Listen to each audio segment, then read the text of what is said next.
Pues nada, vamos a dar comienzo.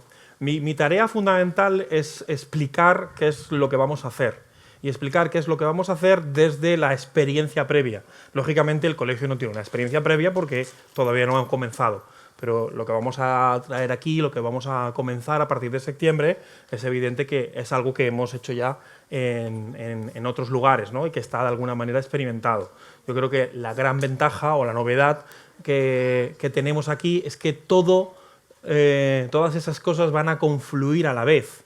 La mayoría de los colegios lo que han tenido es que hacer un proceso de transformación y han ido transformando distintas cosas. En este caso, como partíamos de cero, lo que tenemos es la posibilidad de arrancar con todas aquellas cosas, con todos aquellos elementos que consideramos fundamentales. Y la idea de aquí de hoy es comentaros eso, ¿no? Es compartirlo y también pues, bueno, que vosotros podáis hacer aportaciones, ¿no? si cuando llegue el momento.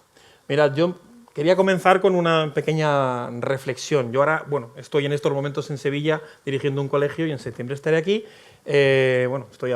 Ahora estoy a mitad camino entre Sevilla y Lorca. Pero este es el tren que iba de Sevilla a Madrid en el año 1982. ¿Vale? Esto es la estación de Atocha, que ahora ya ni es así, o sea que es... Pero bueno, es el año 82, que es un año que a la mayoría les sonará, ¿no? Ese tren pues no tiene nada que ver, ¿no? En estos momentos es ha cambiado en estos últimos años. Esto otro de aquí es un hospital de la Universidad de Valencia en 1920, una sala de partos, y era lo más avanzado en ese momento, ¿no? Buscando por internet encontré como una noticia que contaba lo que era lo más avanzado del momento. Esto es otro hospital en Valencia, el del doctor Cavadas, en 2015, es este hombre que le pone a uno la mano en la pierna y le cambia la cara y estas cosas. Bueno, pues este es su hospital, este es su quirófano en el que estaba en estos momentos operando. Esto es una escuela, en el año 1960, en España, y bueno, pues bueno, más o menos es una escuela reconocible por prácticamente todos, ¿no? Y esto es una escuela en 2015, también real, es una escuela real. Esto es 2015, hace 4 años, pero igual seguro que hoy tendríamos cosas muy parecidas, ¿no? ¿Por qué en los otros dos ámbitos, en el tren en tan poco tiempo, en la medicina también en un cierto tiempo, han cambiado tanto las cosas y la escuela no ha cambiado, ¿no? Esa es un poco la pregunta, la inquietud. ¿Por qué no ha cambiado la escuela? ¿O por qué se resiste a un cambio que en los otros ámbitos de la sociedad vemos como normales, ¿no?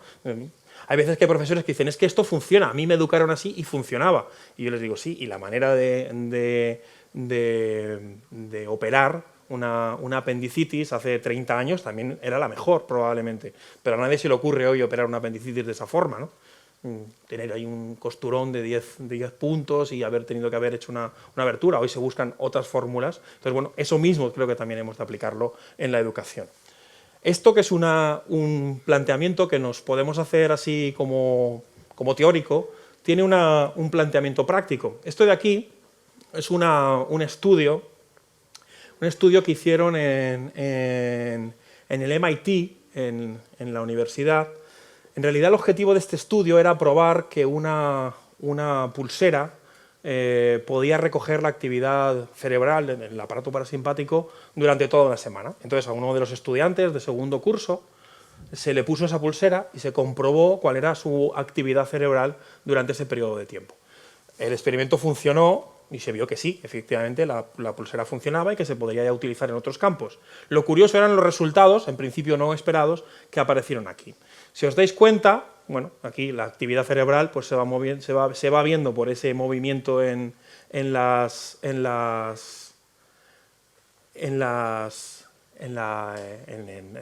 barras, ¿no? Desde el día 1 hasta, bueno, estos son los primeros 5 días, y si os dais cuenta, un poco confuso porque no han elegido bien, hay momentos de una alta actividad, ¿no? Cuando está haciendo los deberes, tarea, esto sería la tarea. Otros que este es el sueño, cuando está durmiendo, desde las 12:30 se acostó hasta las 6:30 que se levantó. Y luego hay otros con escaso movimiento, que son las clases. Si os fijáis aquí, estos son las clases, que es muy parecido el de sueño con el de clase aquí, en esta tengo otra diapo que se ve mejor. Y esta igual no lo estáis viendo. Pero bueno, eso son las clases, eso que estáis viendo ahí son las clases. Hombre, ahí hay un momento en el que parece que se activó un poco más. Eso mismo lo podemos comprobar, ¿no? Si lo vamos viendo aquí, incluso con los momentos de ver la televisión, que son estos de aquí, los amarillos, ¿veis? La televisión normalmente suele ser una cosa que nos relaja bastante, son parecidos, ¿no? Y eso mismo tenemos aquí. Es decir, esta es una constatación de la realidad que nos vemos en las aulas. Y ojo, estoy hablando de una universidad, como es el MIT, que es una de las más prestigiosas de Estados Unidos, de un alumno que ya lleva ahí un tiempo, un alumno que no, o que tiene una beca muy alta o que está pagando una gran cantidad, es decir, un alumno que no va a las clases a perder el tiempo, sino un alumno que quiere aprender, ¿no? y que quiere saber. Sin embargo, en las clases su actividad es así de baja. Bueno, esto se nos une con esa idea, es decir, ¿por qué no cambiamos? ¿Por qué no hacemos algo diferente? Porque claro, no quiere decir que este alumno tenga esa actividad. Si nos fijamos aquí, en estos momentos, cuando está haciendo su tarea, sí que requiere más esfuerzo, o cuando haya por aquí, había algún lugar que ponía laboratorio, este de aquí, cuando está haciendo prácticas en el laboratorio, o incluso cuando está estudiando, tiene una actividad que no tiene durante la clase. Bueno, desde esa perspectiva es desde la que nos hemos planteado algunos educadores desde hace tiempo el cambiar, ¿no? El hacer algo diferente, trabajar de una manera distinta en el aula para conseguir que realmente esté esa actividad, que también haya momentos de relajación, pero que las clases no sean el momento en el que uno desconecta y luego ya estudiará, ¿no? En realidad nos encontramos con una sociedad que nunca ha tenido tantos cambios, nunca ha sido tan evidente que estábamos en un momento de transición. Eso nos lo estamos encontrando hoy en día en las aulas, ¿no? Hay una parte de la que vamos a hablar mucho, pero que tampoco es la más importante, pero que también es la más vistosa, que es la parte de la tecnología, que nos ha llevado a una situación que es curiosa. Por primera vez, y va a ocurrir ahora y dejará de pasar dentro de un tiempo, en el aula hay dos generaciones que están aprendiendo a la vez. Normalmente en el aula había una generación que aprendía, que eran los pequeños, y una que enseñaba, que eran los profesores. Ahora hay unos alumnos que están aprendiendo, porque están aprendiendo de sus profesores lo que ellos les cuentan y lo que ellos van a trabajar, pero también los profesores necesitan aprender cómo trabajar con estos alumnos. Incluso hay en algunas cosas que los alumnos les superan, porque los alumnos son nativos digitales y entonces resulta que saben manejar mejor que ellos, o tienen menos miedo, porque a veces no se saben manejar mejor, pero tienen menos miedo y por lo tanto se están aprendiendo los dos a la vez. Eso está ocurriendo ahora. Dentro de un cierto tiempo, cuando esos profesores hayan aprendido todo, ya no ocurrirá, pero ese momento histórico lo estamos viviendo nosotros, ¿no? Entonces, ¿esto cómo lo podemos superar? Pues la verdad es que no lo podemos superar haciendo lo mismo. No podemos seguir haciendo las mismas cosas.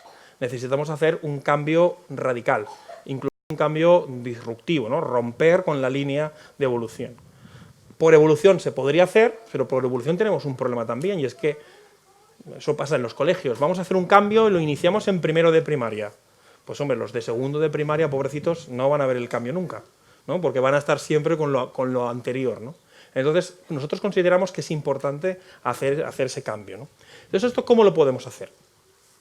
En primer lugar, nosotros aquí lo que nos hemos planteado es ¿qué tipo de alumno queremos conseguir? Es decir, ¿qué queremos hacer? ¿Qué queremos conseguir? O sea, si tenemos claro cuál es el objetivo, si tenemos claro qué alumno queremos formar, será más sencillo saber qué camino tenemos que llevar hasta él, ¿no? Si tengo claro mi destino, entonces será más sencillo que decida por qué ruta voy a llegar hasta él. No voy a decidir una ruta ni subirme un coche y luego ir viendo qué es lo que voy haciendo.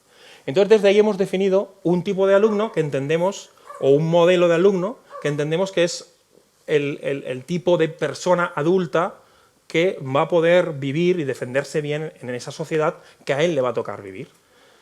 Un alumno que tenga capacidad de indagar y de investigar, porque con toda seguridad su información no la va a tener en una única fuente, la va a tener en muchas, va a tener que seleccionarlas, va a tener que saber buscar dónde está esa información. Un alumno que tenga un pensamiento crítico, pues porque justo frente a esa abundancia de información es necesario que sepa lo que debe y lo que es importante y lo que no, que sea creativo, que busque soluciones diferentes, soluciones imaginativas, soluciones que otros no se les había ocurrido y que innove, porque con toda seguridad vamos a formar unos alumnos que no sabemos qué profesión van a tener. Es decir, no sabemos en qué van a trabajar, porque probablemente su profesión hoy ni siquiera existe. Que tengan capacidad de comunicación y colaboración, en estos momentos es fundamental el trabajo en grupo. Es algo que yo no he vivido, no sé si los que estáis aquí habéis vivido eso en la escuela, ¿no? Vamos a hacer un trabajo en equipo. Y entonces hacer un trabajo en equipo consistía en que hacíamos un mural, ¿no? Y entonces nos repartíamos la tarea. Tú que pasas cerca de la papelería, compras la cartulina, tú que sabes dibujar mejor, pues dibuja, haces el dibujo, tú que eres el que tiene mejor letra, pues pones lo que tenemos que poner en la letra, y tú que eres el más listo eres el que dices lo que tiene que poner. Y entonces entre los cuatro hacíamos un trabajo en grupo. Pero ahí no había un trabajo en grupo real. Ese no es el trabajo en grupo que se va a encontrar en una empresa o en otro tipo de entorno ese alumno, ¿no? Con lo cual hemos de enseñarle a esa capacidad de comunicación. Un alumno también solidario, porque no queremos que se quede solo en sí mismo, sino que sea capaz de abrirse a los otros y de trabajar por los otros. Un alumno íntegro, me cuesta para el final, me la salto, un alumno íntegro, es decir, un alumno con capacidad moral para resolver los problemas que se puedan afrontar y que le vengan adelante. Y este concepto, una equidad en la excelencia. Nosotros queremos que todos nuestros alumnos alcancen sus máximas capacidades. No queremos ser un centro elitista en el que solo están los mejores. Es decir, un centro en el que solo estén los mejores es una cosa muy fácil. Lo vemos en la televisión, ¿no? Eso, la Operación Triunfo, la academia, vamos eliminando... Uy, que he tocado aquí y se me han... Vamos eliminando a los malos y entonces al final nos quedan los buenos. Ese no es el planteamiento. Cualquier persona tiene capacidad de alcanzar al máximo sus posibilidades. Probablemente sea muy bueno en una cosa y no sea tan bueno en otra. Nuestro objetivo como centro es conseguir que todos alcancen eso, alcancen su máximo nivel. Yo creo que a veces que hay gente que pregunta por la selectividad, nosotros todavía lo tenemos un poco más lejos porque vamos a empezar, pero el planteamiento no tiene que ser cuál es la nota. Yo creo que el planteamiento que tendrían que preocuparse las familias, salvo que tengan al niño más inteligente del mundo o al que mejor se va a dedicar a estudiar, no es la nota de corte de ese colegio o la nota máxima que ha alcanzado ese colegio, sino cuántos alumnos comenzaron aquí en secundaria, cuántos han hecho la selectividad y la han aprobado y tienen la carrera que ellos querrían. Ese es el porcentaje importante, no es tanto cuántos han aprobado la selectividad. ¿El 100% ha aprobado la selectividad? Ya les digo, es muy fácil. No hay ningún problema. Es decir, en la sesión de evaluación ya se sabe perfectamente quién puede aprobar o no la selectividad. O sea que siendo así se hace ese corte, ¿no? Lo importante es haber llegado hasta ese punto, probablemente de una posición en la que uno ni se imaginaba que iba a ser capaz de poder acabar esos estudios. Eso es lo que nosotros queremos trabajar aquí. Para conseguir ese tipo de alumno, para conseguir esas características, necesitamos trabajar de una manera diferente. No podemos trabajar con un aula convencional en la que un profesor, estoy que toco la pantalla y pasa, en la que un profesor simplemente se dirija a sus alumnos y le cuente lo que tienen que hacer. No va a fomentar que sea capaz de indagar, no va a fomentar que sea capaz de ser crítico. No vamos a hacer un colegio en el que simplemente unos exámenes por escrito, ¿cómo va a tener esa capacidad de comunicarse si no se la estamos potenciando, ¿no? Por eso lo importante y la clave, yo creo, de nuestro éxito es el cambio en lo metodológico. Hacer una metodología que se centre en el alumno y no en el profesor. Es decir, que piense que el alumno es el protagonista principal del aprendizaje y no es el profesor el que acaba la lección. Esto los que somos profesores muchas veces dicen, no, este año he acabado el temario. Y dices, ¿y de qué sirve que tú hayas acabado el temario? Lo importante es en dónde se han quedado tus alumnos. Si por acabar tú el temario te has dejado a 15 por el camino, ¿de qué ha servido que tú acabaras el temario? Lo importante es lo que hayan aprendido ellos. Que permita construir el conocimiento, es decir, que les permita a ellos ir construyendo, que les haga activos, que les haga autónomos, que se adapte a la diversidad del alumnado, es decir, que somos conscientes de que vamos a tener clases diversas y en esas clases diversas hemos de hacer actividades diversas para esos alumnos, porque esa es la realidad que tenemos en estos momentos, ¿no? Un poco el ejemplo arquitectónico nuestro es esa gran rampa, que es una rampa, que es una escalera, que es un lugar de encuentro y que a la vez es para todos, no es una rampa por un lado para unos y la escalera por el otro, sino que está todo unido, pues eso mismo queremos llevarlo también al aula. Y luego que desarrolle esas habilidades que hemos dicho antes, de pensamiento crítico, de comunicación, de creatividad, de resolución de problemas. Esto es algo que de alguna manera ya se está haciendo en las aulas. Les comentaba que soy director en estos momentos en un colegio en Sevilla, hace unos años fui director en un colegio en Valencia. Ahí empezamos a trabajar. A mí esto es una fotografía que me gusta mucho. Son fotos todas hechas por mí. Bueno, alguna creo que no. Esta no sé si la hice yo o un compañero, pero bueno. Porque representa esa forma distinta de trabajar. Aparentemente, bueno, vemos un profesor como atendiendo a un alumno. Es que esto es una clase. En un momento de clase, no es una foto puesta para ese momento, sino que es una clase en ese momento, unas mesas, ese mobiliario pues era un mobiliario más antiguo, pero bueno, puestas en grupo, vemos que están trabajando en grupo, que están trabajando una tarea. Nos damos cuenta de que los alumnos están trabajando de manera autónoma y que el profesor está trabajando directamente con un alumno. La mesa del profesor aquí que está pegada contra la pared, aquí hemos ido más extremos, no va a haber ni mesa de profesor, porque la mesa del profesor no es el lugar en el que el profesor se sienta y controla el aula. No se podría hacer eso. En muchos sitios es así, incluso tenemos una tril ahí, ¿no? Que se puede subir el profesor, y entonces desde ahí controla perfectamente. Esto es muy útil cuando yo tengo que dar una sesión a 200 personas, o en la universidad, cuando se dan clases magistrales puede tener un sentido, pero una clase con 20 o 25 alumnos tampoco tiene mucho sentido eso. Entonces, bueno, yo creo que esa fotografía representa esa idea, ¿no? Esa idea de cambio. Eso mismo, en los viajes y en los lugares por los que he ido yendo, pues lo he encontrado. Esta está hecha en Gran Bretaña, en un colegio en el que bueno, pues están trabajando matemáticas. Y entonces, pues en vez de trabajar matemáticas de que el profesor cuenta, les pone unos problemas y todos sentados individualmente los hacen, pues al profesor se le ha ocurrido una cosa aparentemente tan sencilla como poner unos códigos QR por el aula, y entonces los niños van con el iPad, señalan el código QR y les da un problema y en parejas tienen que resolverlo. Y la profesora viene aquí y les ayuda a resolverlo. Tienen esas pizarritas que te permiten ahí dibujar y borrar rápidamente. Aparentemente es la misma actividad, ¿no? Están haciendo problemas, pero la motivación, la manera de hacerlo y de trabajar es totalmente distinta, ¿no? O trabajando en grupo. Este también es el colegio en el que estaba yo en Valencia. Veis que aquí ya iniciamos un poco esa idea de las aulas abiertas. Aquello es un aula, esto es otro aula. Trabajando en grupo. Estos de aquí, por ejemplo, no están trabajando con el iPad, no lo tienen en ese momento. Aquellos sí que lo vemos ahí. Lo que os decía de la mesa del profesor, aunque aquí en este caso la profesora se ha aprovechado para llenarla de cosas y está ahí no atendiendo demasiado al aula. Y esto está hecho desde el pasillo, esta fotografía, está hecha desde el pasillo. Aquí es un momento. O está igual, es decir, alternando también la tecnología. El hecho de que tengamos un uso de la tecnología no implica que no utilicemos la otra, ¿no? Es decir, los niños pues a veces prefieren escribir, hay que aprender a escribir y luego hay que aprender también a utilizar el dispositivo como tal. Entonces, en ese sentido, bueno, para nosotros la tecnología queremos que sea eso, una ventana, una apertura al mundo. Ya somos un centro muy abierto, el cristal ya está ahí muy presente, hay muchas cosas que cambian mucho, pero también entendemos que estos aparatos nos permiten abrirnos al mundo y no cerrarnos a una única visión, sino tener una gran variedad de esas visiones. Entonces, desde esa perspectiva, nosotros la vamos a introducir la tecnología. Bueno, hay un esquema de cómo se introduce la tecnología en el aula que ideó un estadounidense de origen hispano, Rubén Puentedura, que de alguna manera nos marca la forma en la que podemos o deberíamos introducir la tecnología en el aula. Él plantea que sirve para cualquier tecnología, ahora lo podemos hacer con los iPads o lo podríamos hacer con otro tipo de dispositivos, pero nos sirve para cualquier tecnología. Si yo tengo una tecnología, incluso podría servir para cualquier tecnología en cualquier otro ámbito, no en el educativo.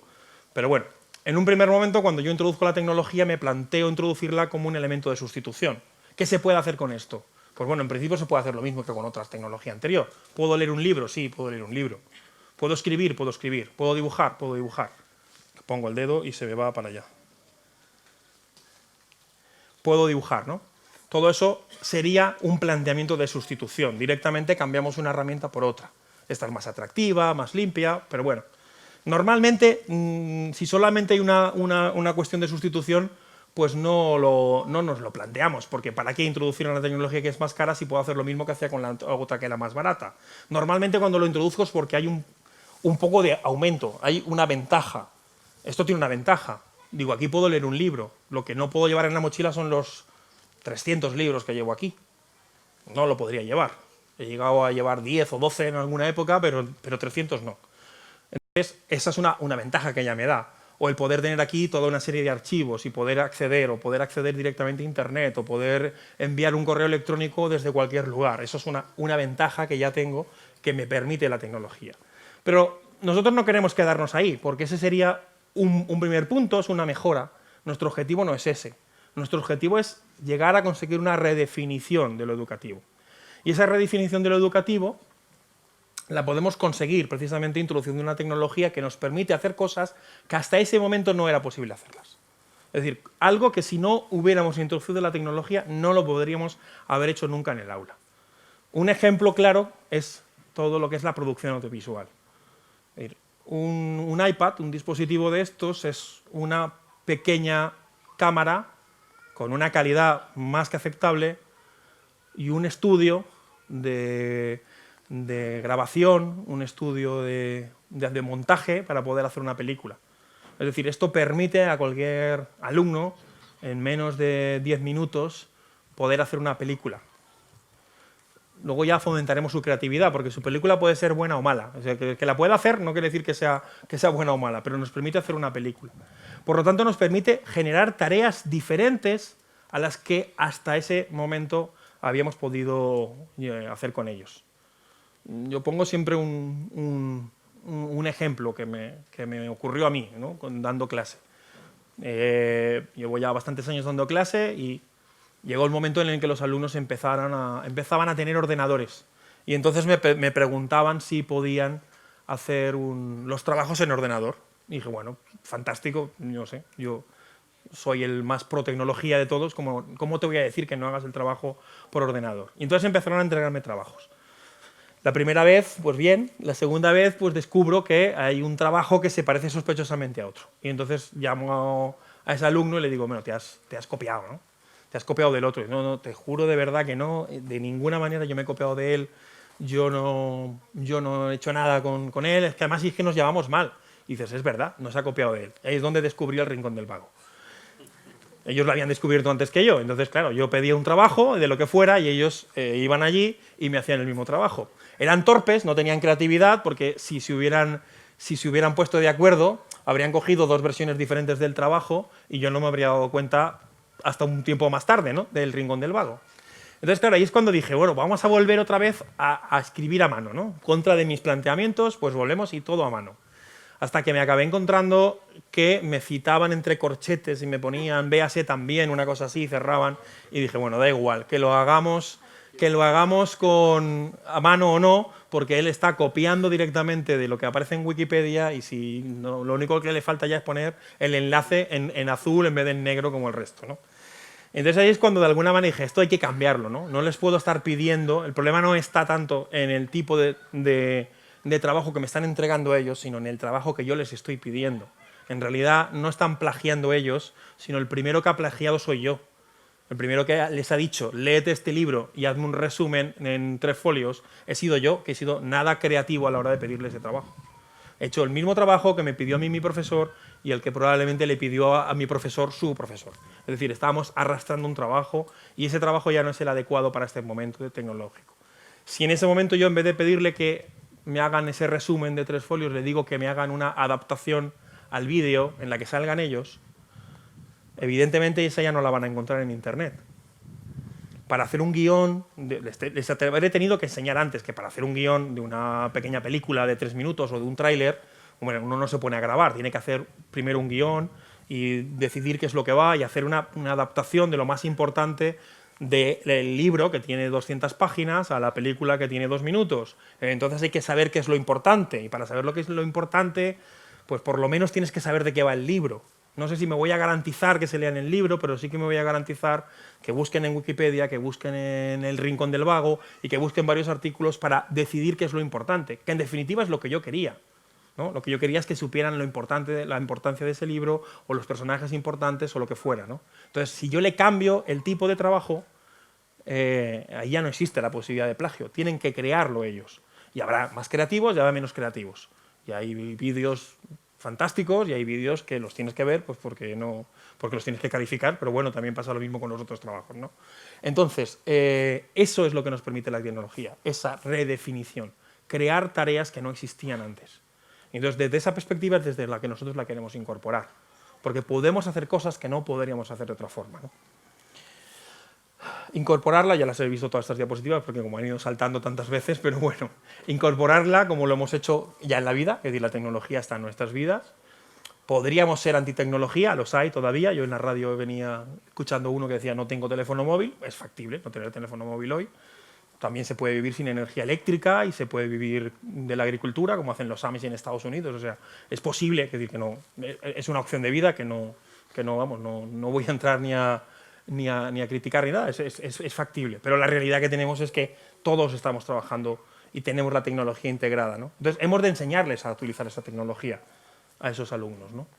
Para nosotros es eso, un medio. Tiene que ser invisible, tiene que ser algo que está o que no está. Al principio llama mucho la atención la tecnología, parece que es lo que va a cambiar y lo que mejor puede, no sé, lo que más les llama, ¿no? El dispositivo. Llega un momento en que está ahí el iPad abandonado y no le hacen demasiado caso porque están haciendo otra cosa o se lo están pasando de otra manera mucho mejor, ¿no?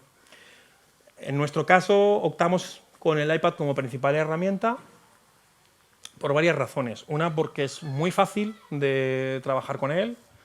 Bueno, luego tiene otras muchas ventajas, desde la cantidad de aplicaciones, ya no haya ni virus, ni hay ningún problema de este tipo, en el que es una tecnología muy estable, en el que duran muchísimo tiempo, y luego porque permite esos lenguajes, porque permite lenguajes audiovisuales que no permiten otros dispositivos digitales.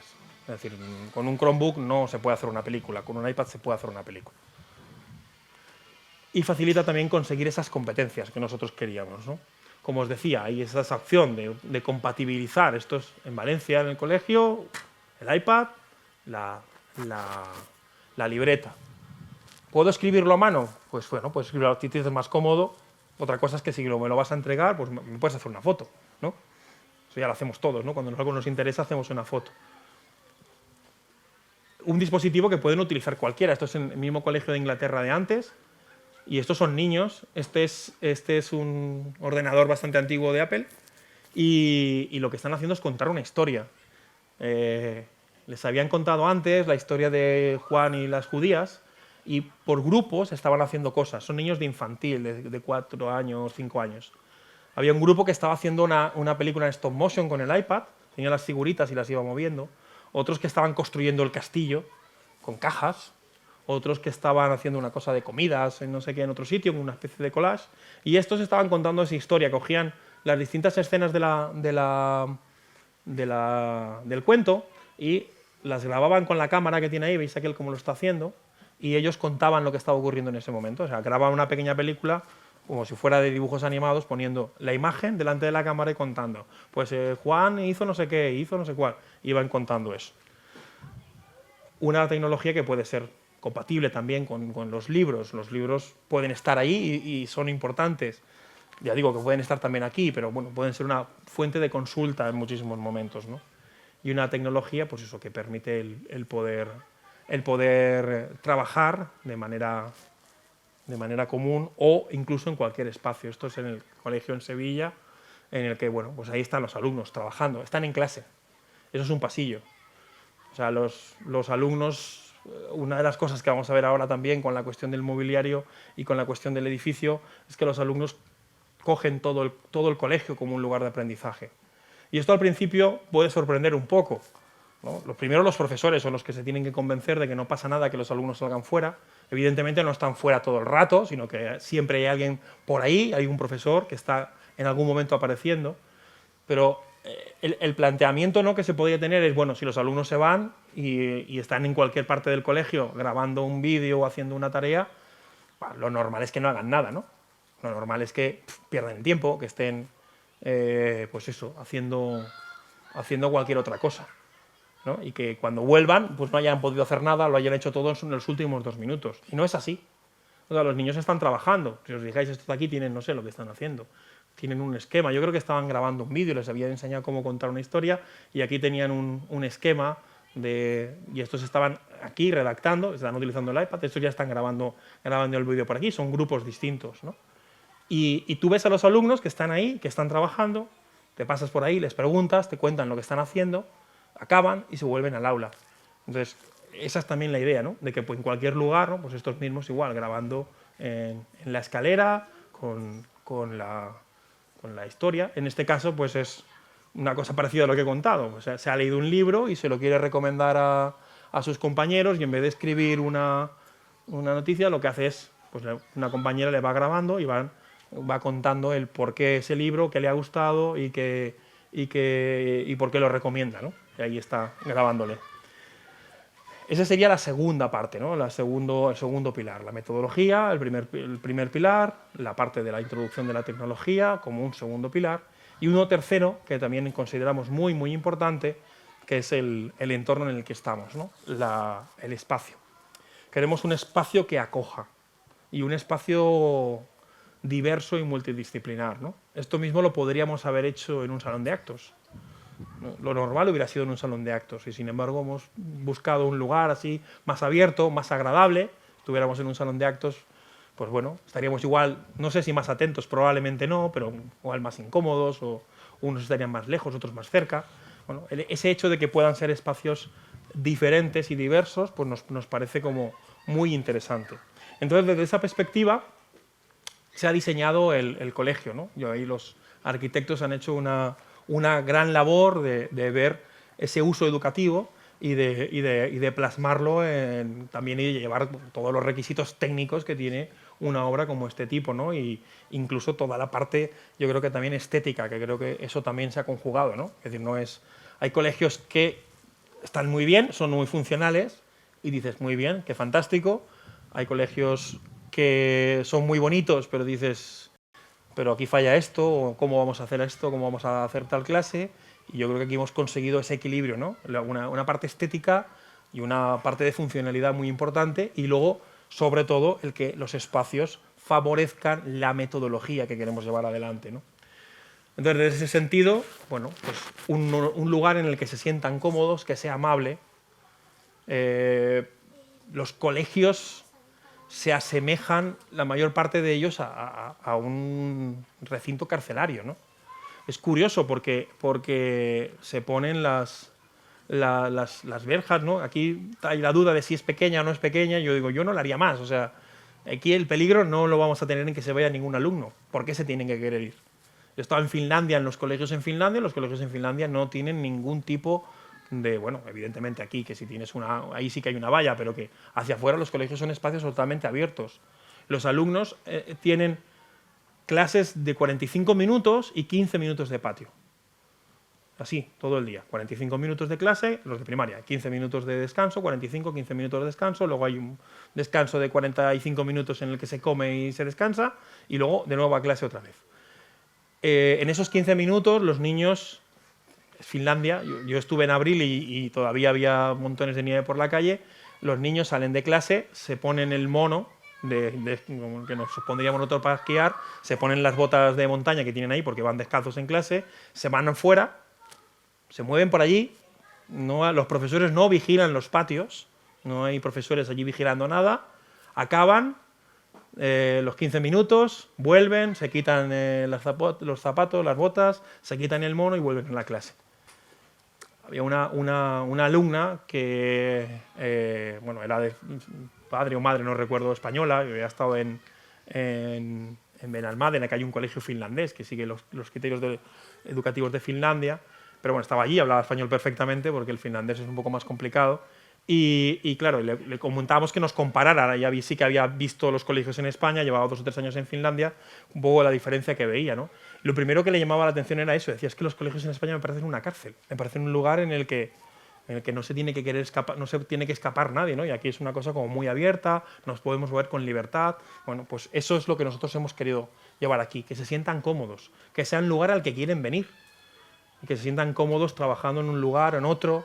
Y por eso el que no solo la parte arquitectónica, sino también la generación de espacios luego con el mobiliario, de que haya diferentes lugares en que quieran estar trabajando. Muchos de ellos trabajan más cómodos, a veces sentados en el suelo, o sea, si estuvieran aquí, Bueno, ellos se han puesto ahí con el iPad y están los dos con el iPad, pero los podíamos tener por allá en aquel montón, o podían estar allí sentados, o allí en este sitio, es decir, que haya diferentes formas de poder trabajar. También el optar por el cristal, o esa transparencia, que es muy importante. Lo que ocurre dentro del aula es lo que ocurre fuera del aula. El aprendizaje no se tiene por qué dar solo en el aula. ¿Por qué se tiene que dar solamente ahí en ese momento? A veces se da ahí y a veces no se da en el aula. Que sea muy abierto, también yo creo que es un componente constructivo de este momento, ¿no? El cristal, si pensamos en la mayoría de los edificios, el cristal es uno de los elementos más importantes. Luego la utilización en los suelos del linóleo para que sea más cálido, para también que el sonido es un lugar en el que se van a mover mucho y en el que tienen que trabajar. Vamos a utilizar una metodología en la que los alumnos no tienen que estar callados, tienen que estar trabajando en grupo. Eso implica que el nivel de ruido del aula no es el nivel de ruido de una biblioteca de otra época, ¿no? En el que todo era absoluto silencio, es un nivel en el que se tiene que poder trabajar. Entonces, si los elementos arquitectónicos nos permiten que el nivel no suba más, que no haya una reverberancia, pues todavía mucho mejor, ¿no?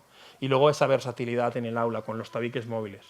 Ahora os enseñaré algún ejemplo en clases en las que se ha adaptado. Aquí la ventaja es que lo hemos hecho desde el primer momento. Aquí no es que todas las clases de todos los cursos van a poder trabajar de manera conjunta las dos unidades, la A o la B o la que sea. Nuestra idea es que casi no sean ni dos unidades, que trabajen de manera conjunta siempre. Pero bueno, la legislación también hace que tiene que haber dos aulas y por eso lo del tabique. Pero bueno, que se pueda trabajar. Hay momentos en que conviene estar separados porque unos van a hacer una cosa, porque unos tienen que grabar, necesitan un sonido diferente, porque unos tienen que concentrarse, todo eso es que se pueda favorecer. Y también porque haya más profesores en el aula. Normalmente cuando concebimos un centro nos planteamos que pues un profesor cada 25 alumnos. Entonces, pues bueno, esa sería la ratio, ¿no? Estándar en primaria, infantil y primaria en España. Entonces ese profesor está ahí trabajando con ellos, haciendo algo con ellos. Si tenemos dos líneas, como es aquí el planteamiento nuestro, tendríamos dos profesores que están haciendo lo mismo dos veces con esos alumnos. La experiencia nuestra de trabajo previa ha sido que cuando hemos derribado el muro de esas dos clases y hemos puesto a las dos clases trabajando en conjunto, hemos ganado mucho más. Por una parte, como hemos hecho un cambio en la metodología y hemos hecho unos alumnos que son más autónomos, esos alumnos son capaces de trabajar solos o en equipo, sin que el profesor les esté diciendo cada 2 minutos qué es lo que tienen que hacer. Y luego, además, el hecho de que haya dos profesores permite repartirse tareas entre esos profesores y que no los dos profesores estén haciendo lo mismo. Cuando ya los alumnos tienen clara una actividad, un profesor puede estar trabajando con ellos, siguiendo la actividad y resolviendo las dudas que se pueden plantear. Y el otro puede hacer otras tareas. Nosotros nos planteamos una idea de bilingüismo en el que en la clase haya dos profesores y un profesor hable inglés y un profesor hable español. Es decir, que tengan un bilingüismo real, como lo tenemos nosotros cuando hacemos una búsqueda en Internet o cuando nos vamos a cualquier sitio. Y es que cualquier cosa nos aparecen referencias en inglés, en español, y tenemos que jugar con las dos, porque no solo una nos lo resuelve, necesitamos tener las dos, ¿no? Pues esa idea es la que nosotros queremos también llevar al aula. Y eso lo hacemos sumando clases. Puede parecer paradójico, ¿no? Todo el mundo dice, menos alumnos en el aula, sería mucho mejor, los podríamos trabajar mejor con ellos, y aquí estamos proponiendo lo contrario. Pero es que en realidad estamos trabajando mucho mejor con ellos y estamos trabajando incluso de manera más individualizada al haber dos profesores y un profesor de ellos, por ejemplo, dedicarse a aquellos que tengan una problemática más concreta, ¿no? En un campo. Bueno, las aulas, esto era donde estamos, ¿vale? La idea inicial, más o menos. Luego, para que os hagáis, no ha cambiado tanto, ¿no? Ha sido ahí. Los baños, todo esto es lo que pensamos que iba a ser. Ahora la ventaja que ya tenemos es que lo podemos ver, ¿no? Aquí tengo que renovar las diapositivas. Cuando hacemos esos cambios, que a veces se pueden hacer, pues eso, muy sencillos, nos encontramos con esto, ¿no? Esto es en el colegio en Valencia. Esto es una profesora que se ha ido al pasillo, que había un sofá ahí, a corregir exámenes. No es la profesora de estas alumnas. Estas alumnas están en otra clase, han salido y están haciendo algo. Y tienen una duda y como la ven ahí, pues van y le preguntan. Es decir, se han encontrado un profesor extra, ¿no? Que no lo tenían previsto, ¿no? O en otros espacios igual, ¿no? Pues a veces con Esta la pongo siempre porque este es el modelo básico IKEA de convertir un rincón del colegio en un lugar de trabajo, ¿no? Es la mesa está la más barata, de 9,90 y no sé cuánto, la alfombra de la oferta, el sillón este que no sé si vale 25 y este que es el sofá más incómodo de IKEA también, es verdad, pero bueno, como aquí el objetivo no es que uno duerma la siesta viendo la película, pues entonces en muy poco dinero, en poco más de 100 y poco euros, un trozo de pasillo que en principio era un lugar en el que no se paraba nadie, aunque no se hacía nada, se convierte en un lugar de trabajo. Esto lo montamos y esta fotografía está hecha como unos 15 o 20 minutos después. Es verdad que a nadie hay que decirle cómo se tiene que utilizar esto, ¿no? Porque todos lo sabemos. Pero es curioso cómo los alumnos van invadiendo esos espacios conforme se los generas y se sienten cómodos en ellos. Y cuando necesitan hacer un trabajo entre dos y saben que existe ese espacio, pues le piden un permiso al profesor. ¿Puedo salir un momento? ¿Podemos salir ahí fuera y trabajar? Y salen fuera y trabajan, ¿no? O incluso en otros sitios, esto es en Inglaterra, pues se puede trabajar ahí. Dos alumnos que están haciendo una cosa de música y, hombre, en el aula, con 25 iPads, todos haciendo algo de música, es terrible. Se llevan los casquitos, escuchan algo, pero vamos, al final es más cómodo salirse una escalera y trabajar en esa escalera, ¿no? O esto es este concepto de tabique móvil en Sevilla. Si os fijáis aquí están dos clases juntas, están trabajando las matemáticas y entonces, pues bueno, hay dos clases juntas, hay una profesora que no está, que está trabajando con un pequeño grupito aparte, porque que son las dos profesoras de la clase y estos están trabajando pues de mayor a menor, segundo de primaria de este curso, ¿no? La ventaja de un tabique móvil en el que se puede dibujar ahí, ¿no? O lo mismo, de aquí, un trozo de pasillo también, modelo bastante básico, y ahí los alumnos trabajando, ¿no? Algunos en el suelo porque les gusta más o en otros lugares, ¿no? Y esto, bueno, pues eso es, esa acomodación que aquí no hemos tenido que hacer porque ya partimos de esa ventaja de un tabique móvil, ¿no? Dos clases, esto de aquí sería una clase, ¿lo veis? De aquí para allá sería una clase con un profesor y con la ampliación al otro, ¿no? Esto es curioso, esto lo hemos hecho por primera vez allí en Sevilla este año, y son dos profesores, bueno, la profesora que veis aquí al fondo, estos son dos que estaban aquí, y el otro profesor. Entonces, eran dos clases, se tiró el tabique, se puso un tabique móvil, han estado trabajando durante todo el curso en conjunto, se llevan muy bien, pero al principio, cuando yo entraba a las clases y iba observando lo que estaban haciendo, era muy curioso cómo ellos se movían en el entorno de lo que era su clase inicial. O sea, mentalmente seguía existiendo ese muro que separaba las dos. A mí me recordaba, no sé si visteis esa noticia, un hipopótamo, si habéis estado alguna vez en el Biopark de Valencia. Antes del Biopark en Valencia había un zoológico en el centro allí que era como muy pequeñito, ¿no? Y entonces había un hipopótamo y el hipopótamo estaba en una celda, porque aquello no era mucho más grande, en la que lo que le daba para andar era andar en círculos. Y andaba así en círculos. El pobre no podía hacer otra cosa más que moverse y andar en círculos. Cuando cambiaron el zoo y construyeron el biopark, aquello, pues juntaron a este hipopótamo con no sé cuántos hipopótamos más en un lugar inmenso, claro, que pasaba de tener ahí nada, ya os digo, era una cosa muy pequeñita, pero este pobre solo sabía andar en círculos y se pasó años hasta que al final ya aprendió en que lo que hacía era moverse, andar en círculos. Y entonces tú ibas ahí al biopark y veías un montón de hipopótamos y veías un trocito en el que en el suelo estaba totalmente desgastado porque este pobre animal se había quedado ahí con esa idea de lo que había sido su espacio vital durante muchísimos años, ¿no? Y seguía ahí haciendo. Ya, con el tiempo cambió y empezó a relacionarse con los otros y ya salió del círculo aquel. Pues eso pasaba lo mismo en las aulas, ¿no? El hecho de, esta es mi aula, y parecía como que hacia allá no avanzaba. Eso ha ido cambiando a lo largo del curso. Nosotros la ventaja que tenemos es que esto lo vamos a hacer desde cero, ¿no? Lo vamos a hacer con esa ventaja, ¿no? Las aulas parecen mucho más grandes cuando haces una foto de estas, que luego no son tan grandes, pero bueno, se gana esa posibilidad y el trabajo entre los distintos grupos, ¿no? ¿Cómo se acaba trabajando en la práctica con esto? Pues tengo un vídeo que es muy antiguo, bueno, muy antiguo, es de 2014, pero bueno, pues eso ya es muy antiguo, en el que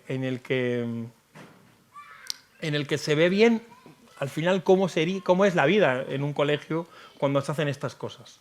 Es un vídeo hecho en el Colegio de Valencia, en el que, bueno, vinieron unos profesores de la Universidad de Valencia, se enteraron de que estábamos allí haciendo cosas un poco diferentes, estuvieron un tiempo ahí hablando con nosotros, con la dirección, y planteando, bueno, pues, qué estábamos haciendo, cómo lo estábamos haciendo. Y luego, en un momento determinado, dijeron, ¿podemos subir a las aulas? Bueno, pues claro, vamos a ver, nos subimos a las aulas. Habíamos hecho una reforma, es un edificio que tendrá 70 años, veis ahí las ventanas bastante feas hacia afuera, un barrio bastante marginal en Valencia, y habíamos hecho una reforma solamente en 4 aulas. Habíamos introducido esta idea del tabique móvil y el empezar así a trabajar. Entonces, subimos hasta ahí. Este es uno de los profesores, veis que está haciendo como fotografías de lo que se estaba haciendo en el aula, y nos encontramos con este trabajo, ¿no? Ahí estaban unidas las dos clases. Esto es un tabique móvil que, como digo, se puede unir o no, hay momentos en que están unidas y están separadas. En este momento estas dos clases estaban separadas, trabajando la misma materia porque tienen el mismo horario, pero estaban trabajando en ese momento por lo que fuera separado. Y entonces, bueno, ahí tenemos a los alumnos. ¿Qué es lo que están haciendo? Están ensayando una presentación que van a tener que hacer. Es una clase de educación física, aunque no lo parezca. Algunos han salido al pasillo, allí los pasillos eran mucho más estrechos, con los cojincitos, están trabajando, eso es la profesora que hemos visto antes aquí, y estos alumnos están ensayando la presentación que van a hacer después sobre un determinado deporte, ¿no? Estos tienen unos apuntes aquí, bueno, estos son otra clase que no tienen nada que ver, son otro curso distinto. Estos no tenían iPad en one-to-one, pero sí que tenían... Y estos estaban trabajando las distintas emociones y haciendo un vídeo o una fotografía en la que tenían que poner una cara. ¿Veis? Ahí me ven, saluda, hola, aquí está, el pesado este otra vez, que viene por aquí a vernos muchas veces. Y ellos estaban haciéndose las fotografías. Están acostumbrados a que haya presencia de adultos, a que haya cualquier visita. No tienen ningún problema en hablar con ellos, ¿no? Estos aquí, como digo, están preparando. Esto de aquí, o sea que no, ellos están ahí ensayando. Otros han preferido, veis los iPads que ya están encima de la mesa, han preferido ponerse las ideas en la pizarra, están ahí escribiendo las ideas de lo que van a hacer, como consideran más importantes. Y esta otra clase de aquí, que veis que están aquí separados, ahora pasamos por aquí, están ya haciendo la presentación. Fijaos que tampoco, yo siempre cuando lo del cristal dicen, no, se van a despistar mucho, digo, hombre, se despistan si lo que está ocurriendo fuera es más interesante que lo de dentro. Y lo que de dentro sea interesante es precisamente la función del profesor, ¿no? Y esto es lo que están haciendo, es esa presentación, y están presentándosela a sus compañeros, ¿no? Esa es un poco la realidad, ¿no? La realidad que se puede llegar a alcanzar. En este caso, transformando desde lo que había en poco tiempo. Os he puesto ejemplos en los dos casos en un año prácticamente esa modificación. En nuestro caso, partimos de la gran ventaja de que lo vamos a hacer desde cero, es decir, que ya vamos a trabajar de esa forma desde un primer momento, ¿no? Entonces yo creo que eso todavía nos va a dar mejores resultados en cuanto a la formación de nuestros alumnos, ¿no? Y esa es la idea fundamental, ¿no? La idea fundamental es crear un centro educativo en el que los alumnos sean protagonistas desde el primer momento, en el que los alumnos sean los que realmente disfruten, que tengan ganas de venir, que para ellos la escuela sea un lugar apetecible, que no vayan haciendo esa transformación que van haciendo los alumnos desde infantil, en la que les encanta ir al colegio, en primaria, en la que empiezan a tener dudas, y en secundaria, en la que no quieren ir, ¿no? Que eso no ocurra, ¿no? Que conseguir que realmente, como decía Richard Gerber, cuando transformó su colegio en Gran Bretaña, que decía, nosotros nos planteamos que el colegio fuera para los niños como Disneyland. No porque tuviera las atracciones, sino porque fuera un lugar al que cuando les dijeras vamos, dijeran sí, queremos ir. Entonces nosotros hemos querido hacer eso desde el primer momento, ¿no? Que convertir el colegio en ese lugar en el que ellos se sientan a gusto, se sientan cómodos, quieran venir y lo reconozcan como un lugar de aprendizaje. Espero que lo consigamos, vamos, estoy convencido de que lo vamos a conseguir, que costará un poco más, un poco menos, pero como todo, vamos, no sé, también la experiencia da una cierta ventaja, ¿no? El haberlo conseguido en otros entornos a veces más complejos, pues también creo que lo vamos a poder conseguir en uno en el que jugamos con todo a favor desde el primer momento, ¿no? Que creo que es la gran ventaja. Pues muchísimas gracias.